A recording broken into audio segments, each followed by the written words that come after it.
JD. Ang kwentong ito ay hango sa totoong buhay. Mula ito sa isa nating kabayan na itago na lamang natin sa pangalang Danny. Taong 1964. Bacolod, Negros Occidental. Sa panahong ito, may mayamang pamilya na isa-isang nawawalan ng mga anak. Sa loob lamang ng isang taon, hindi na mahagilap ang 5. Makipagkasundo sa otoridad, dinulog sa mas nakakataas. Ginawa naman ng aksyon, pero para bang sa patuloy na paghahanap lalo lang nawala ng pag-asa. Panahon ang lumipas, pero wala ni isa ang natagpuan hanggang sa nagpa siya na manawagan sa taong bayan. Sino man ang makahanap sa mga bata ay gagantimpalaan ng malaking halaga. Libo-libo ang patong bawat ulo. Ito ang umagaw sa atensyon ng magkaibigang Danny at Roy. Nakikiusap ako sa inyo. Tulungan niyo kaming mahanap ang mga anak namin. Magbabayad ako, hindi lang pera. Magbibigay ako ng lupa, alinman sa ari-arian namin. Si Roy na nakarinig. Nagningning ang mga mata. Kagad hinila ang kaibigan para pag-usapan. Ano na, tara?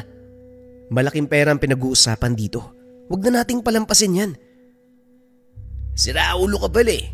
Paano nga natin mahanap? Wala tayong alam kung nasa ng mga bata.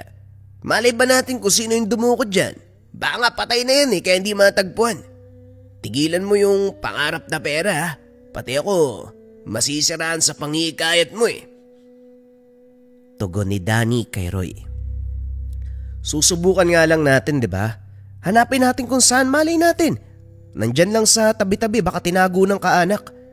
Ang gawin natin, puntahan natin isa-isa. Mag-usisa tayo. 5 ang anak ni Madam Rosana. Kapag nahanap natin lahat, malaking pera yan pare. Maghanap ka mag-isa mo. Pulis nga hindi mahanap, ikaw pa kaya? Akala mo talaga, si Madam Auring ka ba? Manghuhula ka? Lakas ang tama na to. Pare, ang bilis mo kapag pera ang pag-uusapan eh. Hindi ka man lang nag-iisip ng maayos eh. Napabuntong hininga na lamang si Danny sa tinura ng kaibigan. Nang dumako ang tingin sa kumpulan ng mga tao, nakikiramay kay Madam Rosana, hindi may tatanggin na nakaramdam ng awa. Kaso nga lang, ano pa nga ba ang maitutulong ng kagaya niya? Isa pa, taon na ang lumipas magbula nang mawala ang lahat ng mga anak. Walang nakakaalam kung nasaan ang mga ito. Inakala ni Danny na maiintindihan ni Roy ang punto niya, pero nagkamali siya. Imbis na tumigil, patuloy sa pangungumbinsi. Pabalik-balik sa tahanan para ikayatin sa planong paghanap. Para matigil, pumayag na lamang, sumabay sa binabalak. Napapakamot ng ulo habang pinapanood si Roy na nakikipag-usap kay Madam Rosana. Hinayaan niya ito pero laking gulat ng magsinungaling. Nagpahula kami. Ang sabi hawak ng mangkukulam ang mga bata. Hindi namin nahingi ang karagdagang impormasyon dahil biglang naimatay ang matanda. Pero bago yun, sinabi niya ang lugar. Hindi naman sana interesado si Danny, pero nang sabihin na may kinalaman sa kulam, biglang naagaw ang atensyon. Pinunta ng magkaibigan ang lugar. Kabundukan ang bumungad. Sa lawak hindi malaman kung saan magsisimula. Nang makapag-isip, naglagay ng palatandaan kung saan sila magkikita pagkatapos. Kanya-kanya na sa pagtahak ng direksyon. Panaybuga ng hininga si Danny. Hindi sanay makipagsapalaran sa lugar na hindi pamilyar. Aminadong kinakabahan, pero may nag-udyok na magpatuloy na hanapin ang nawawalang mga bata. Lakad lang ng lakad. Sinisilip ang bawat masukal na bahagi. Tinawag ang pangalan pero walang sagot. Tumigil siya nang makaramdam ng pagod. Habang tinatanaw ang paligid, napansin ang nakasabit na peraso ng damit sa halaman. Punit. May mansya ng dugo. Sa unahan may sapatos ng bata. Nagpatuloy sa paghahanap. Iilan pang gamit ang nakuha kagaya ng jacket, kwintas, maging laruan. Lahat masasabing mula sa bata. Binaybay ang direksyon hanggang dumako ang tingin sa nakitang bubong. Malayo pa ang kubo pero tanaw mula sa kinakatayuan. Hindi nagtagal na sipat ang matandang babae. Nagsasampay, damit ng mga bata. Walang ibang naisip kung hindi ang mangkukulam. Nagmamadaling bumalik sa tagpuan. Kagad ibinahagi kay Roy ang natuklasan. Matanda na siya, ugod-ugod na nga eh. Madali lang to, isang tulak lang dyan. Hindi na makakatayo yan. Mangkukulam nga, hindi ba? Huwag mong maliitin. Mahina ang pisikal dahil sa katandaan. Pero sigurado ako may nakatago lakas dyan. Parang hindi mo lamang galawan ng isang mangkukulam ah. Gumagamit ng salita yan. Isang sambit pwede nating ikamatay. Trabahuin na nga natin para makauwi tayo kagad. Hindi na ako makapag-intay na makita yung pera ko eh. Napatitig si Danny. Napailing na lang din. Oo nga pala. Dahil nga pala sa pera kaya tayo nandito. Ano muna ang gagawin natin? Dediretso na ba yung matanda? Sasabihin bang, ikaw ba yung ulam? Tapos dumakot sa mga bata? Isoli mo bago ka masaktan. O ano, ganun yung gagawin natin? Eto naman oh. Mabubuking tayo kapag ganyan. Halika. Panoorin mo yung gagawin ko ha. Ayusin mo lang yung tingin mo. Mamaya mahulaan yung sadya natin eh. Lumapit ang dalawa. Sa daan palang umaktong naliligaw. Nagkasagutan. Ginawang makatotohanan ang pagdrama. Umagaw ito sa atensyon ng matanda. Tinawag sila. Nag-usisa. Si Roy ang nakipag-usap. Ginalingan ang pagpili ng salita para makumbinsi. Tinuro nito ang daan pero bago sila hinayaang makalis, inimbitahan muna na maghapunan.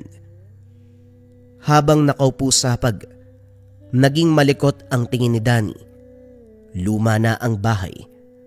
Marupok ang materyales sa kahoy. May butas-butas na rin ang bubong. Sira ang ilang bahagi. Maliit lang, pero parang hindi isang tao ang nakatira. May mga gamit ng bata, laruan at damit. Nang maianda ang pagkain kagad sinunggaban ni Roy, pero pinigilan ng binata. Baka nakakalimutan mo nasa tahanan tayo ng delikadong tao.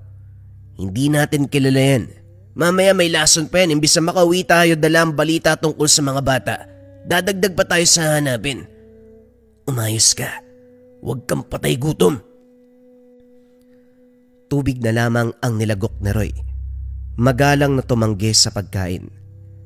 Sinabing nakiupo lang sa hapag bilang respeto sa pag-aya. Naintindihan naman ng matanda. Sa halip na hapunan, nakipag-usap na lamang. Hindi maunawa ni Danny ang pakikitungo ng matanda. Magaan ang pananalita pero taliwas ang emosyon ng mga mata. Ito ang tipo na anumang oras ay may mangyayaring masama. Bumigat na rin ang pakiramdam ng paligid. Nang makapagpaalam, pumuslit sa labas. Pinagmasdang maigi ang lugar. Gubat, kabundukan. Walang ibang tahanan bukod sa bahay na ito. Matyagang nagmasid hanggang dumako ang tingin sa ibabang bahagi ng dingding. May maliit na bintana. Maingat na sumilip at doon natanaw ang 5 bata. Nakatalikod sa kanyang gawi. Nakayuko. Tahimik. Hindi gumagalaw. Sinubukang sitsitan pero walang sagot na para bang wala itong buhay. Bago mahuli, nagmamadali sa pagbalik sa loob. Para hindi mahalata, sumali na rin sa usapan kung ano-ano ang binahagi ng matanda. Nakinig at sumabay na lang din ang magkaibigan. Nang wala nang mapag-usapan, nagpaalam ang dalawa dahil dumidilim na rin. Hinatid pa sila sa tamang daanan. Tinuro ang direksyon pabalik. Magalang na nagpaalam ang mga binata. Sa sandaling nakalayo, binahagi ni Danny ang natuklasan. Ngayon pinag-iisipan na lamang kung ano ang indadahilan sa oras na babalik. Bago yun, naganap muna ng komportableng lugar kung saan magpapalipas ng gabi. Sa ilalim ng sagingan nagpahinga, pinagtagpi-tagpi ang mga dahon at ginawang sapin. Maimbing ang tulog ni Roy, pero si Danny binabagabag sa nakita. Hindi man nasilayan ang mukha ng mga bata. Nararamdaman niyang nasa kalagitnaan ng paghihirap. Tumugma rin sa mga anak ni Madam Rosana, 2 lalaki, 3 babae. Nasa edad 6 hanggang 13. Maliban dito, hindi maintindihan ang mga gamit sa silid na yun. Parang tambakan ng mga basura. Hindi makilala ang amoy. Sa kalagitnaan ng pag-iisip, dumako ang tingin sa unahan. Malalim na ang gabi. Kalat ang dilim pero dahil sa liwanag ng buwan, naaaninag ang mga bagay-bagay. Kabilang rito ang figura ng tao. Hindi makilala kung babae o lalaki dahil nakabalot ang katawan.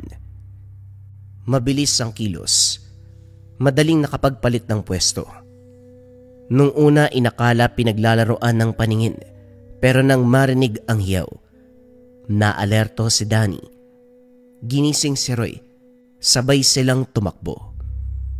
Sa bawat lingon makikita pa rin ang figura hanggang sa hindi na malayan kung gaano katagal nang tumatakbo sa lugar.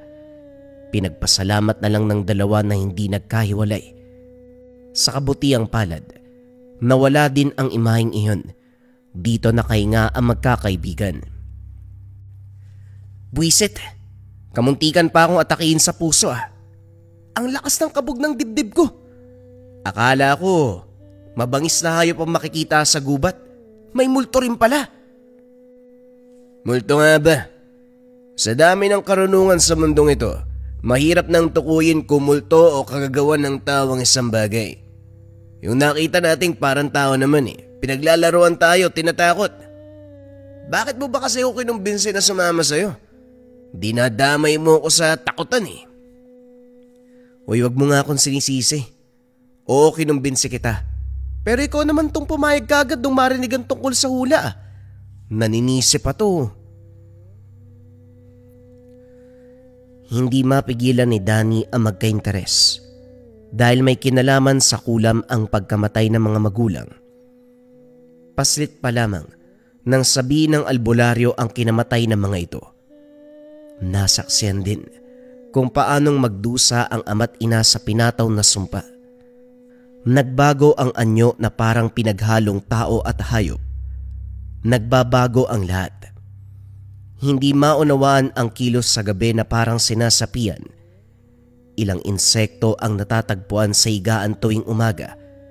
Sa ganitong paraan naghirap ang mga magulang hanggang sa binawian ng buhay.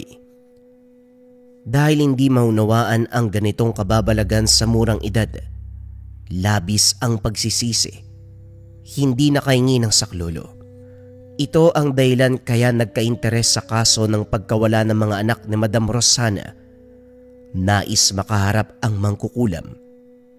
Sa isip ng binata, hindi man ito ang may kasalanan sa nangyari sa mga magulang. Walang pinagkaiba. Parehong mangkukulam. Kinabukasan naglibot muna sa paligid para makahanap ng makakain. Sa kalagitnaan nakasalubong ang magkakahoy. Naguguluhan sa presensya ng mga binata. Humingi ng kaunting oras para makausap. Pasensya na kung naistorbo ko ang paglilibot nyo. Nakakapagtaka lang kasi na may naglalakwatsa sa baging ito. Hindi naman kayo mukhang naligaw. Ano ba talaga ang pinunta nyo rito? Tanong ng matanda na nagpakilala sa pangalang Mang Teofilo. Imbis na sagutin, nilihis ni Roy ang usapan. Kaso nagpumilit ang matanda. Walang nagawa ko hindi magsabi ng katotohanan. Sa lugar po kasi namin, may magkakapatid na nawala. Nung nakaraang taon pa po, nanawagan ng ina. Nandito kami, tumulong sa paghanap. Ang lugar na ito ang sinasabi ng mga hula. Pinahulaan kasi kung nasaan ang mga bata Nagbago ang reaksyon ni Mang Teofilo palihim na sumulyap sa direksyong kinalalagyan ng tahanan ng matanda na tinutuluyan nila. Tumatango pa ito. Ilang sandali pa ay naunang lumakad. Parang may sinasabi yung kilos ni Mang Teofilo ah. Napansin mo ba tumingin siya dun? Sa tahanan ni... Patay. Hindi natin natanong yung pangalan ng ali. Maging handa na lang tayo sa mga susunod pang makakasalubong. Parang maraming tinatago ang lugar na to. Nagpatuloy sa paghahanap ng makakain. Inihaw ang nahuling manok. Sinamahan na rin ng bungang kahoy na nakuha sa tabi-tabi. Pinag-usapan ang susunod na gagawin. Nang magkasundo, nagmamadaling bumalik sa tahanan ng ali. Nagbitbit ng mga prutas para patuloy na gampanan ang pag-aakto. Sa kabutiang palad walang tao. Hindi magilap sa paligid ang matanda. Sinamantala ang pagkakataon. Dumiretso sa ilalim na bahagi ng tahanan. Kanya-kanya sa pagduwal sa pagbungad ng matapang namoy. Para bang nabubulok na karne.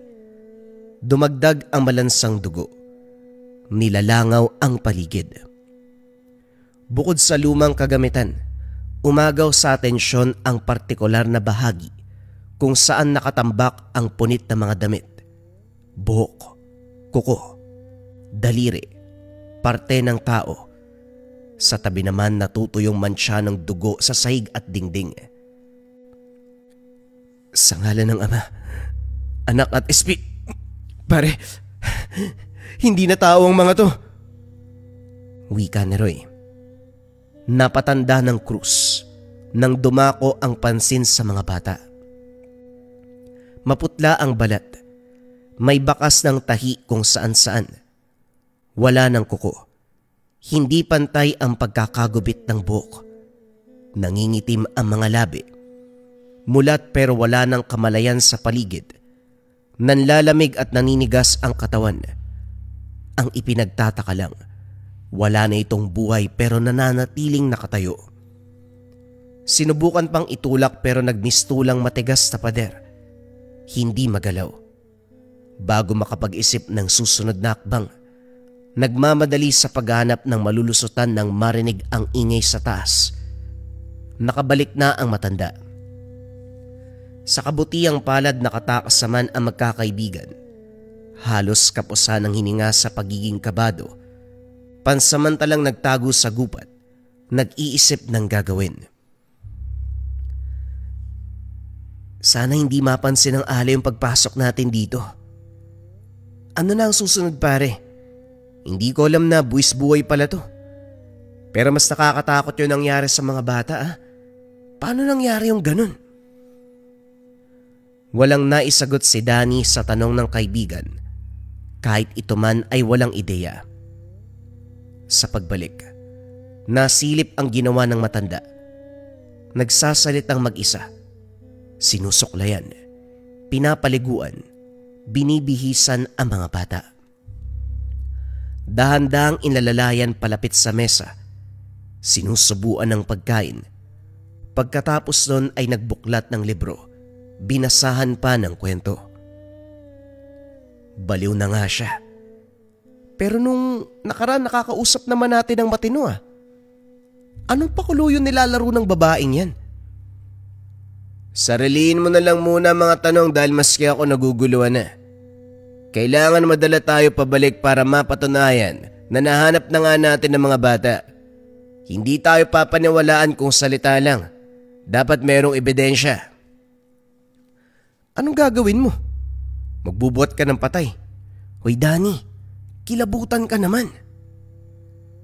Sa muling pag-alis ng ali, mabilisang pinasok ng mga binata ang tahanan. Kinuha ang ilang gamit ng mga bata na may palatandaan sa kanila. Pagkatapos nun, nagmamadaling tinahak ang daan pauwi. Dumiretso sa tahanan ni Madam Rosana. Humagulgul ito nang makilala ang mga gamit. Kinumpirma na pagmamay-ari ng mga anak. Lalo itong nawala sa sarili nang ibahagi ang kalagayan. Hindi kinaya ang naririnig. Bago matapos ang pagsasalaysay, bigla itong nahimatay. Ang asawa nitong si Don Mariano ang kumausap kay Danny at Roy. Inakalang matutuwa sa ginawa ng mga binata, pero sermon ang inabot. Nagalit ito. Nakiusap pang wag mangialam sa kaso. Hiniling pa nakalimutan ang natuklasan. Nagkunwari na walang natagpuan sa kagubatan. Nagbayad naman ito ng halagang pinangako ng asawa, pero dumagdag ito sa iisipin nila Danny. Hindi sila hinayaang makausap muli si Madam Rosana. Sandali. Tama ba yung narinig ko sa lalaking yun? Nahanap na nga yung bangkay ng mga anak niya.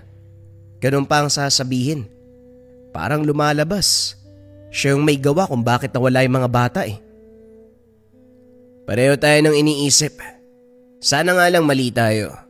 O baka naman, ayaw niyang pag-usapan kasi sabihin na nating bangkay na. Pero kahit buto pa ang matagpuan, hindi ba dapat bawiin para man lang mabigyan ng maayos sa libing? Mga anak niya yun eh. Anong klaseng ama yun? Bahala siya. Ang importante rito may pera. Isang bag pa nga o ang bango pare. Amoy mo, dali. Wika ni Roy habang dinarama ang tuwa ng may maraming pera. Kagad binilang ang kabuuan at hinati sa parehong halaga. Inilapag sa mesa ang pera ni Danny. Nagpaalam itong umalis. Naiwan ng binatang nahulog sa malalim na pag-iisip. Binabagabag sa nangyari sa tahanan ng Ali. Dumagdag pa ang kilos si Don Mariano. Wala siya sa posisyon na mangialam, pero nakaramdam ng responsibilidad na alamin ang katotohanan. Pinalipas ang araw, nagmamatyag, nakikibalita sa takbo ng investigasyon. Sinarili muna nila Roy ang natuklasan para pag-aralan ang kaganapan. Lalo na ang mga pulisya at si Don Mariano.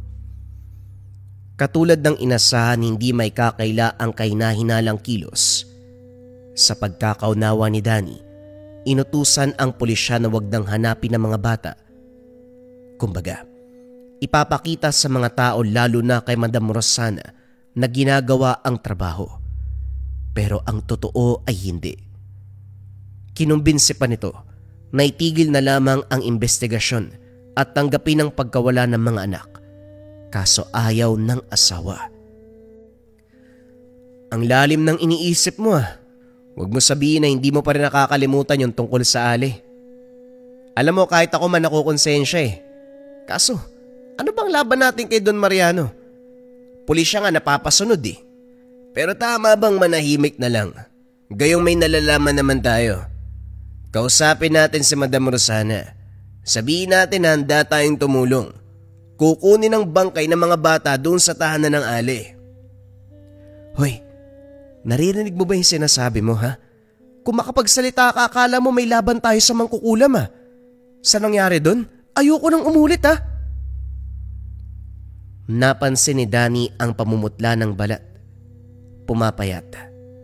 Naninilaw ang mga mata. Panay ang pag-ubo. Naglalabas ng malapot na plema. May sakit ka ba? Nagkasala ka siguro sa engkanto doon sa gubat. Ganyan ka na ilang araw pagbalik natin mula doon ha. Nagpatingin ka na ba? Kulang siguro ng tulog. Napapadalas ang pagpupuyat ko eh. Gabi-gabi sa pasugalan tapos umiinom pa. Tigil-tigilan mo ang pagsalo sa basa ng iba. Minsan nagdudulot ng sakit ng tiyan lalo na sa inuman. Diyan nakuha ni Mang Toto ang sakit na hepa eh. Tignan mo ang nangyari. Labas-pasok sa ospital. Magpahinga ka rin, awat sa pagsusugal, pinapatay mo ang sarili mo eh.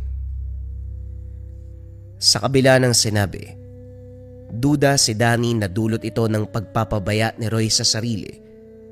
Hindi niya alam kung saan nakakuha ng ideya, pero malakas ang kutob na gawa ito ng Ali. Dahil sa iniisip, kumuha ng ilang hibla ng buhok at dinala sa albularyo. Katulad ng iniisip, kasalukuyang dinanas ang sumpa ng barang. Tatapatin kita, Danny. Hindi madali ang sitwasyong ito. Mahirap gamutin dahil direktang nakakonekta ang sumpa sa katawan at kaluluwa ng biktima. Ilan lang ang nakakaalam ng pamamarang ito. Saan ba kayo nagtungo nitong nakaraan? Paano nakuha ang ganitong kulam? Walang nagawa si Danny kundi sabihin ang katotohanan. Pinaliwanag ang natuklasan sa kabundukan, sa tahanan ng Ali, at sa biktimang nakakulong doon. Tahimik na nakinig ang albularyo. Inunawa ang detalye. Ito naman ang kinilabutan sa nalaman. Sa pagpapalitan ng opinyon, nangako si Mang Felipe na tutulong para mapakawalan ang mga batang bihag. Sa ngayon, kinakailangan munang isalba ang buhay ni Roy. Dinala ang kaibigan sa tahanan ng albularyo, si Nuri. Binigyan ng pangunahing lunas para humupa ang kalagayan. Pagkatapos inihanda para sa isasagawang ritual. Inihipan ng dasal. Maya-maya pa nawalan ng malay si Roy. Sinugatan ang balat. Binuhos ang katas mula sa ginawang lunas. Ilang sandali pa nagkamalay ang binata. Nagwawala. Sumisigaw na parabang maging kaluluwa na sasaktan. Patuloy sa pagdurugo ang sugat hanggang sa may gumalaw sa ilalim ng balat. Kusang lumabas ang insekto. Gumapang, pero kalaunan binawian ng buhay. Muling nagsambit ng orasyon habang tinatahi ang sugat. Iho, tinanggal ko na ang insektong nagkakarga ng sumpa. Pero hindi ako sigurado kung mabubuhay si Roy. May kapit pa ang kulam sa kaluluwa nito. Ipagpapatuloy ko pa rin naman ang ritual pero uulitin ko. Walang kasiguraduhan. Sandali, hindi ko po maintindihan. Hindi ba kasabay ng pag-alis ng insekto ang sumpa? Bakit may kumakapit pa? Pamahika ng tawag sa pamamarang ito. Mataas na uri ng kulam. Maaaring maalis ang insekto anumang itinanim sa katawan ng biktima. Pero hindi nangangahulugan na 100% ang kaligtasan. Sinabi ko naman kanina, delikado ito. Tapusin niyo na lang po ang proseso. Baka magawan pa ng paraan. Pagkatapos ng problema kay Roy, patuloy sa paghihintay ng tamang pagkakataon na makausap si Madam Rosana. Nahirapan dahil bantay sarado ang asawa nito at iilang tauhan. Habang tanaw sa malayo, bumigat ang dibdib ni Danny. Nararamdaman ang paghihirap nito. Nang makatsyempo pumuslit sa opisina at dito nangyari ang formal na pag-uusap. Inulit ang sinalaysay noon tungkol sa Ali at sa mga bata. Humagulgol ito. Habang sumasagi sa isipan ang kalagayan ng mga bata. Nang banggitin ni Danny ang Ali, nang mailarawang mabuti, may sinambit itong pangalan na ayon sa pagkakaalala, may kinalaman sa asawa. Kahit si Madam Rosana naghihinala sa kilos si Don Mariano una pa lang, hindi kayang kumprontahin dahil isa siyang dakilang martir. Sunod-sunuran sa takot na masaktan. Nang marinig ito ng binata, nagkaroon ng ideya. Binaling ang usapan sa relasyon ng mag-asawa. Hindi naman pala mahal ang isa't isa. Nagpakasal alang-alang sa ikakaangat ng negosyo. Pera na magkabilang pamilya ang habol. Nagkaanak nga, subalit hindi maramdaman ng mga bata ang pagmamahal ng isang ama. Dumidistansya sa Don Mariano na parabang hindi nagmula sa sariling dugo ang mga ito. Nang lumalim ang kwento tungkol sa asawa, nabalikan ang noon na paghihinala. Magkakilala sila noong nasa kolehiyo pa lamang. Tahimik si Don Mariano. Mag-isa, hindi pala kaibigan. At higit sa lahat tumatambay sa madidilim na bahagi kung merong bakanting oras. Maaga ito kung pumasok. Pinakaunang estudyante sa paaralan.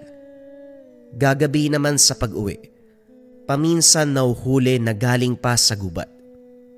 Palaisipan ang kilos na ito. pero walang nagsalita dahil sa impluwensya ng pamilya.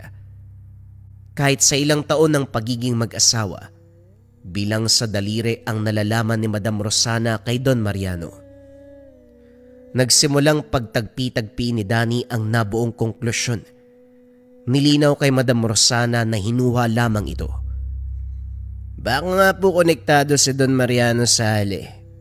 Pasensya na po sa salita pero hindi kaya siya rin yung nag-utos na dukutin ng mga anak nyo. Kakasabi nyo lang, malayo ang loob ng asawa nyo sa mga bata.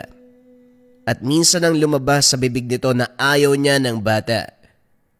Hindi ko naman sinasabing masamang tao si Don Mariano pero hindi rin po nating pwedeng baliwalain ang mga posibilidad. Kahit gaano pa kabuti ang isang tao, darating sa punto na makakaisip ito ng kasamaan sa sarili man, sa pamilya o laban sa ibang tao. Sa kabutiang palad, naunawaan ni Madam Rosana ang pinupunto ni Danny. Ang pagdududa sa asawa ang nagtulak para sumang-ayon sa plano ng binata. Ipinagbahala kay Danny ang susunod na hakbang. Ang importante rito, maibalik ang mga bata, buhay man o bangkay. Bumalik kay Mang Felipe, nag-usisa tungkol sa kulam at kung paano kontrahin. Nagulat ang matanda lalo na nang mapansin kung gaano ito kaseryoso. Ibinahagi pa rin ang kaalaman sa kabila ng pagtataka. Pagkatapos nalinaw kung saan gagamitin. Teka lang Danny, sinagot ko ang tanong mo pero alam kong hindi mo rin magagawa kasi wala kang alam sa larangan na ito. Bakit ka ba nagtatanong ng ganitong bagay? Binisita ko si Roy. Kahit papano bumuti naman ang kalagayan niya. May binabala ka ba patungkol doon sa nawawalang mga anak ni Madam Rosana? Iho, huwag kang magpakabayani. Hindi to laro na paslit ang kalaban. Mang Felipe, alam niyo po ang nangyari sa mga magulang ko. Natuto na ako sa kaganapan. Nasaksihan ko ang paghihirap nila sa sumpa ng kulam pero wala akong nagawa dahil wala akong muwang. Ngayong nasa tamang pag-iisip na, wala mang alam salim na karunungan pero malay natin, pumanig ang swerte, hindi ho ba? Ang pakikipaglaban sa mangkukulam ay hindi tungkol sa pagkapit ng swerte. Kinakailangan dito ang karunungan, kakayahan, pananalig sa gabay at pagiging handa sa kamatayan. Kung may binabalak ka, sabihin mo sa akin. Malay mo may maitulong ako. Walang pagdadalawang isip na binahagi sa albularyo ang plano. Ito man ay namangha sa isip ng binata. Para sa matanda, hindi ito tungkol sa pabuyang nakapatong sa bawat ulo ng batang mahanap. Pagbibigay ito ng hustisya, ito ang pinag-uusapan. Ibinahagi na rin ni Mang Felipe ang naisip na hakbang. Walang pagdadalawang isip na sinang-ayunan ng binata. Matapos gumayak, binaybay ang daan patungo sa tahanan ng ali. Hindi maaaring magpakita si Mang Felipe dahil isang tingin makikilala. Si Danny ang tumuloy sa tahanan, gumawa ng kwento bilang pain sa matanda. Nilapatan ng sabulag ang dala nitong pangontra. Sa kabutiang palad kumagat ang ali. Sa puntong ito lang din nakilala. Aling Marisol, maligaya ako nakabalik dito. May dala akong pagkain at karne. Sariwa ang mga yan. Wala po kasing pasok tapos naisip ko kayo. Tinulungan nyo rin ang kaibigan ko nung araw. Nga o pala, bakit nyo piniling manirahan dito? Masyado na pong malayo sa kabiasnan. Kayo na lang din ang tao. Walang kapitbahay. Hindi naman ako nag-iisa, iho. May mga anak ako. Nasa kwarto sila. Hindi ko lang pinapalabas dahil delikado ang lugar na to. Gusto mo ba silang makita? Napalanok si Danny nang masilayan ang ngiti ng matanda. Ginapang ng takot nang maalala ang itsura ng mga bata. Pero para malaman ang katotohanan, nilunok ang takot at pumayag. Dinala siya ng matanda sa basement. Pigil hininga dahil mas dumoble ang tapang ng amoy kumpara ng una. Nagtataka dahil may sariwang dugo sa sahig. Naroon din ang buhok na bagong gupit. Nag-iwas ng tingin nang sumulyap si Aling Marisol. Pinakilala nito ang mga bata. Binigyan ng pangalan isa-isa. Lahat tumugma sa tunay na pagkakakilanlan ng mga ito. Tuloy-tuloy ang kwento. Hinuhuli ni Danny sa salita sa pamamagitan ng pagtatanong. Pero hindi naging madali dahil maingat ang matanda. Ang totoo niyan, apo ko sila. Ayaw alagaan ng anak ko kaya ako na lang.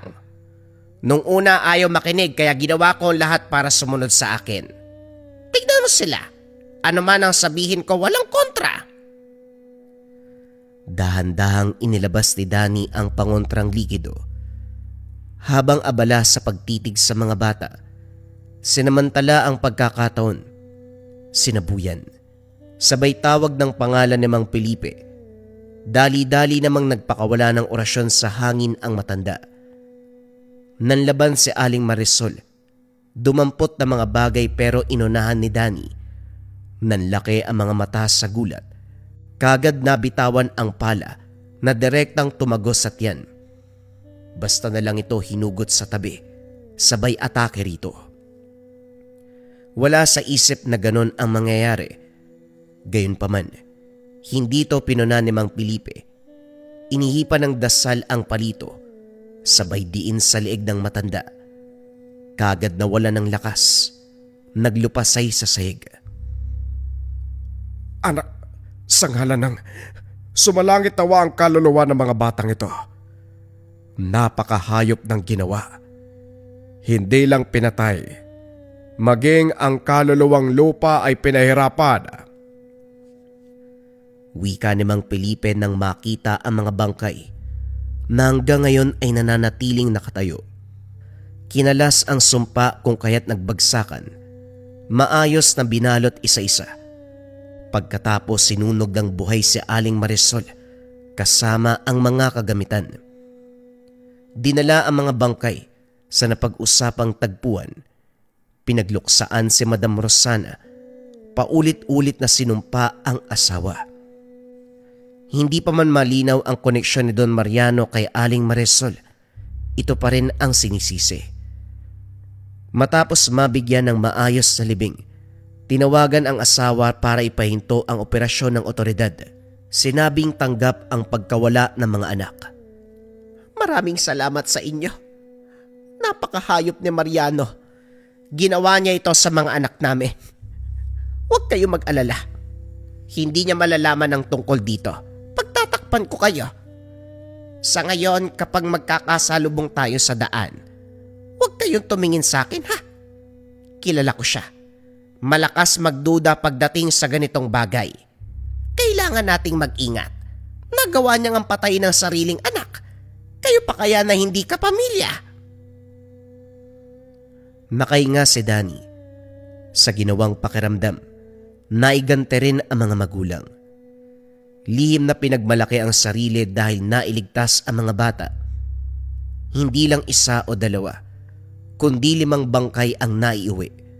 Nabigyan ng maayos sa libingan. Lumipas sa mga araw, kalagayan naman ni Roy ang tinutukan. Kagaya ng sinabi ni Mang Felipe, hindi madali ang pakikipaglaban sa kulam. Gayunpaman kahit papano may mabuting pagbabago. Unti-unting nanumbalik ang lakas. Makalipas ang buwan, tuluyan ang nakaligtas sa kulam. Habang nagpapatuloy sa buhay, nabalita na magkaibigan ang isa-isang pagbagsak ng negosyo ni Don Mariano. Kahit ang negosyanteng tinuring na pinakamayaman nabaon sa utang, pinaghahanap ng pinagkakautangan, humantong sa punto na hindi magilap matapos maglayas. Binisita ni Danny at Roy si Madam Rosana. Sa kabutiang palad, hindi ito nasangkot sa isyu ng asawa. Magkaiwalay naman pala ang pinapatakbong negosyo. Subalit kapansin-pansin ang pagbabago sa pisikal na anyo nito.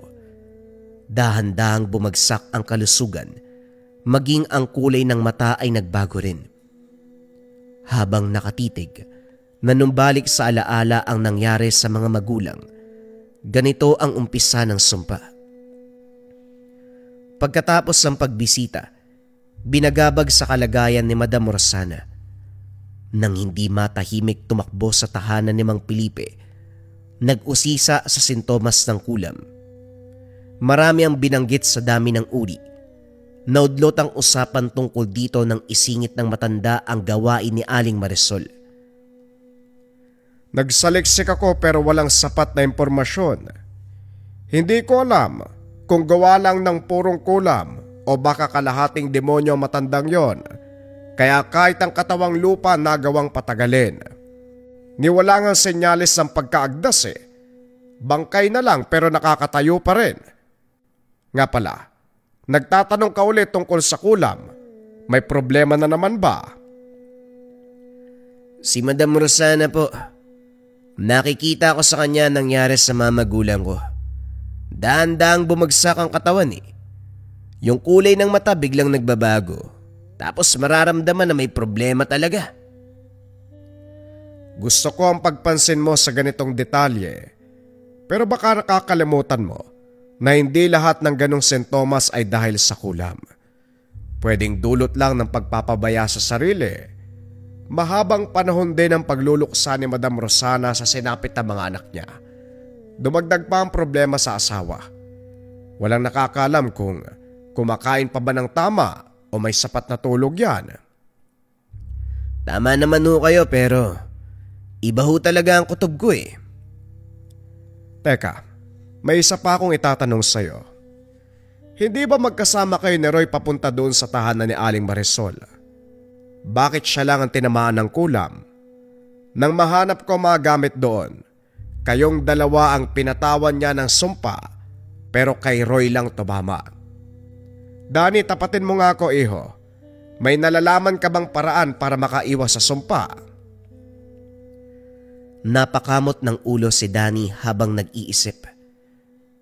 Sa ginawa, bahagyang umangat ang damit. Dumako ang tingin ni Mang Felipe sa bewang. Hindi makapaniwala na merong tinatangan. O bakit ganyan ho kayo makatingin? Hindi naman ako multo ah. Habak. Meron kang habak. Nauunawaan ko na. Hindi ka tinatablan dahil sa tangan mong habak. Saan mo nakuha yan? Masyadong pamilyar ang itsura. Bigay ito ng ama noong paslit pa lamang. Ang sabi proteksyon sa masamang tao. Ibinili na huwag tanggalin kahit tumanda na. Walang ideya kaya binaliwala. Ngayon lang nalaman ang tunay na gamit. Hindi makapaniwala sa pagpapaliwanag ni Mang Felipe tungkol dito. Hindi lang laban sa taong may masamang balak, pati na rin sa kulam, parang, aswang, at iba pang elemento o kababalagan. Nagbungkay pa ang albularyo na aralin ang dasal at orasyon, pero tumanggi si Danny. Hindi na nais pang palalimin ang pagkakakilala sa lihim na karanungan. Sa nangyari pa lang sa isyu ng kulam, hindi madali ang pinagdaanan. Bumalik ang usapan tungkol kay Madam Rosana. Binisita na lamang ni Mang Felipe para personal na masuri. Namangha sa binata. Tama ang hinala. May kapit ng kulam sa katawan ng negosyante.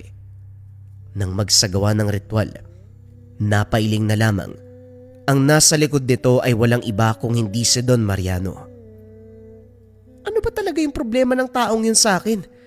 Pagkatapos sa mga anak ko, ako naman? Kung ganito lang palang sasapitin, sana hindi na ako nagpatali sa kanya. Pinakasalan ko pa. Tiniis ang pagmamaltrato tapos ganito ang aabutin ng pamilya ko.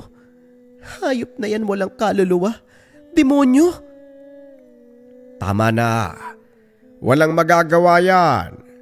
Hindi pag-aanong nag-ugat ang sumpa, kaya madadaan pa natin sa gamutan. Yun ay kung papayag kayong gamutin kita, nasa'yo pa rin ang pagpapasya. Manong naman, otomatiko na yan. Kapag nagpasuri ang tao, magpapagamot yan. Malay mo baka may ibang desisyon. Gusto ko lang na malinaw at maayos sa pag-uusap bago isagawa ang akbang. Si Madam Rosana na mismo ang sumagot. Walang pagdadalawang isip na pumayag. Kaagad isinagawa ni Mang Felipe ang panggagamot. Inihipan ng dasal, sumambit ng orasyon. Matapos ang mahabang pagbigkas, nagulat na lang si Danny dahil iba ang boses na lumabas sa mismong bibig ni Madam Rosana. Mas malalim na at halos boses lalaki. Maya-maya pa kinausap ito ni Mang Felipe.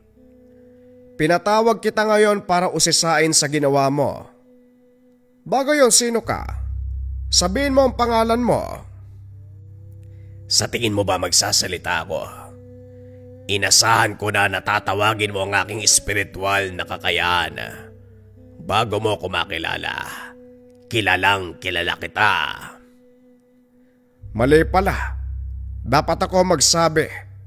Bago kita pinatawag, kilala na kita kung sino ka. Gusto ko lang marinig mula sa iyong pagsambit ng pangalan mo, pero kung ayaw mo naman, ayos lang din. Umusad tayo sa kasunod na tanong. Pagkatapos sa mga anak, asawa naman, ano bang problema mo sa sariling pamilya?